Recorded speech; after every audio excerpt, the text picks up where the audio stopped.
সারা দেশের চাহিদার 40% গাজর উৎপাদন হয় মানিকগঞ্জের সিংগাইরে। এ উপজেলায় মাটি ও আবহাওয়া গাজর চাষের জন্য উপযুক্ত।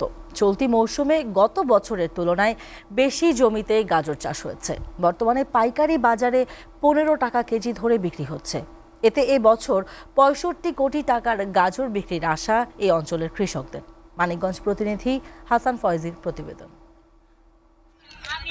গাজর উৎপাদনে খ্যাতি রয়েছে মানিকগঞ্জের। অল্প সময়ে অধিক ফলন, অধিক লাভজনক হওয়ায় এই ফসল চাষে আগ্রহী হয়ে উঠেছেন চাষিরা। চলতি মৌসুমে জেলার সিংগাইর উপজেলা জুড়ে বাম্পার ফলন হয়েছে গাজরের। এবছর সিংগাইর উপজেলায় 960 হেক্টর জমিতে গাজর চাষ করা হয়েছে, যা গত বছরের চেয়ে 10 হেক্টর বেশি। এবার উৎপাদনের লক্ষ্যমাত্রা নির্ধারণ করা হয়েছে 43,200 মেট্রিক টন। সেই হিসেবে 15 টাকা কেজি দরে হলেও 65 কোটি টাকার গাজর বিক্রি করতে পারবেন কৃষকরা।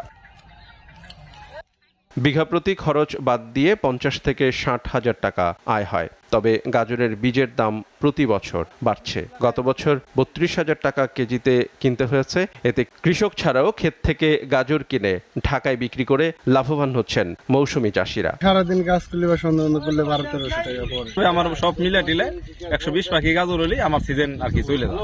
কষ্ট বেশি হইতেছে, এই টাকা কম হইতেছে আমাদের সবার।